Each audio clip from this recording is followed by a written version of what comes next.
Bonjour, c'est Lucas, on se retrouve pour un nouveau voyage, cette fois à Manchester et Liverpool.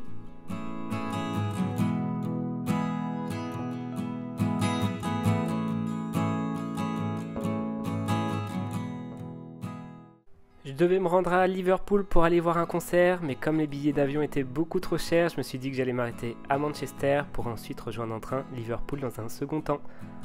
En arrivant sur place, je suis directement allé sur les bassins de Piccadilly. J'ai tout de suite bien aimé l'énergie qui s'en dégageait et on peut voir très rapidement que c'est une ville qui allie histoire, modernité et innovation.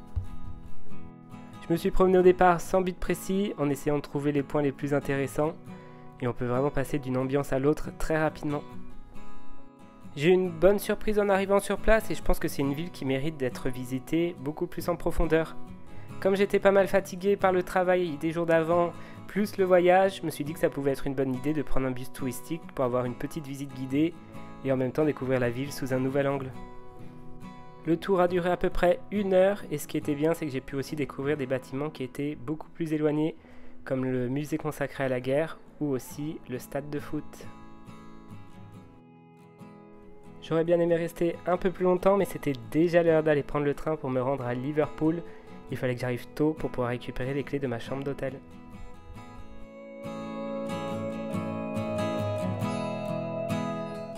Le train arrive directement en plein centre de la ville et j'ai eu l'impression de me retrouver un peu à Washington avec la grande place et les immenses bâtiments tout autour. J'ai eu ce sentiment notamment avec le St. George Hall et le grand théâtre qui est juste en face. Je me suis promené dans les alentours mais je suis pas allé très loin parce que je voulais garder la surprise pour le lendemain. Mais sur le chemin, j'ai découvert un magasin qui vendait encore des albums de musique, donc j'en ai profité pour en acheter quelques-uns avant d'aller rejoindre mon hôtel. On arrive déjà à la deuxième journée. Bon, j'ai pas du tout filmé mon hôtel cette fois parce qu'il était pas du tout incroyable et c'était vraiment une toute petite chambre avec un lit simple. Mais c'était assez confortable et c'était suffisant pour les 3 jours là-bas. J'ai fait directement du repérage pour savoir où était la salle de concert pour le 3e soir.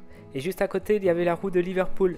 C'est une attraction qui est pas mal, je trouve, pour pouvoir voir la ville en hauteur et découvrir aussi les bâtiments qu'on a envie de voir par la suite. Les Beatles sont originaires de la ville de Liverpool et la ville en est très fière. Il y a beaucoup de références et de musées consacrés au groupe, comme celui-ci que j'ai pu visiter. Juste à côté, il y a ce lieu qui est très sympa.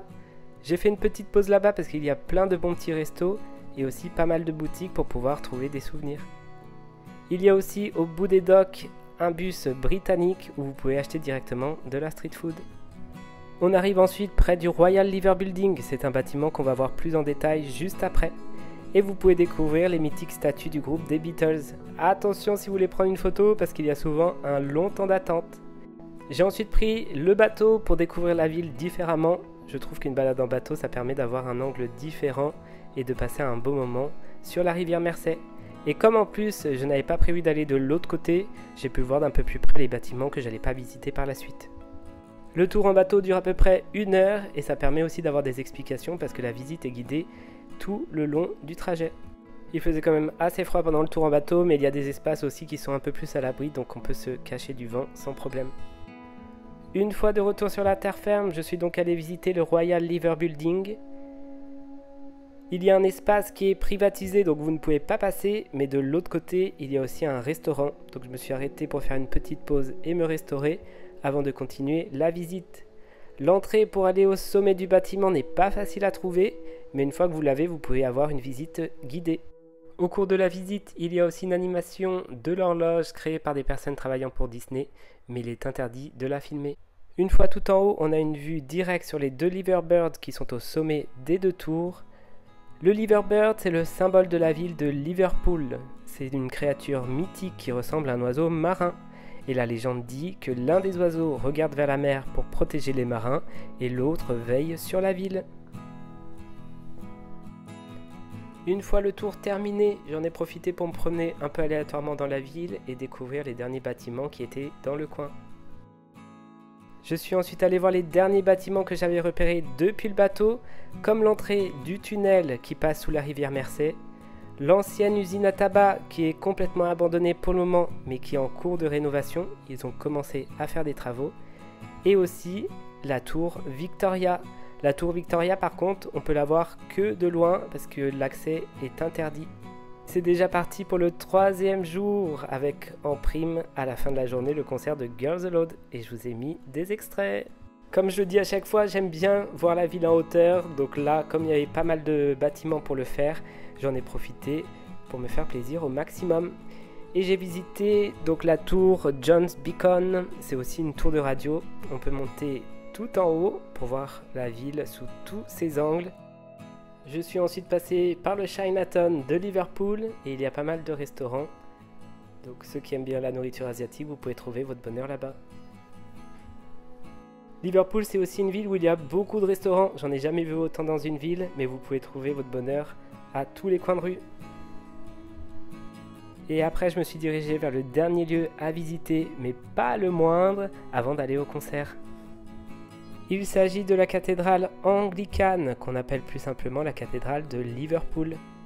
C'est l'une des plus grandes églises du Royaume-Uni et ils ont mis plus de 70 ans à la construire à partir de 1904. C'est un bâtiment qui est gigantesque et qui possède un jardin à l'arrière. Le jardin n'est pas très grand, il ne vaut pas vraiment le coup d'être visité.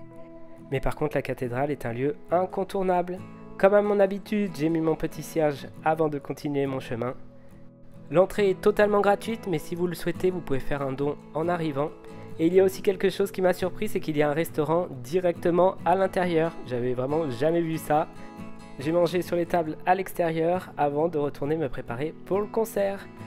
Le groupe que je suis allé voir, c'est Girls Aloud. C'est un groupe que je suis depuis plus de 20 ans et dont je suis très fan, mais que peu de monde connaît en France. Et vous allez voir, j'étais quand même assez près.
Bon, j'espère que ce petit bout de concert vous aura plu. Ça faisait 10 ans qu'elles n'étaient pas montées sur scène et entre-temps, malheureusement, il y a Sarah qui est décédée d'un cancer, donc c'était très émouvant de les revoir sur scène. C'est déjà l'heure de la fin de la vidéo. Merci de l'avoir regardé jusqu'au bout et c'est l'heure de rentrer au Portugal. À bientôt.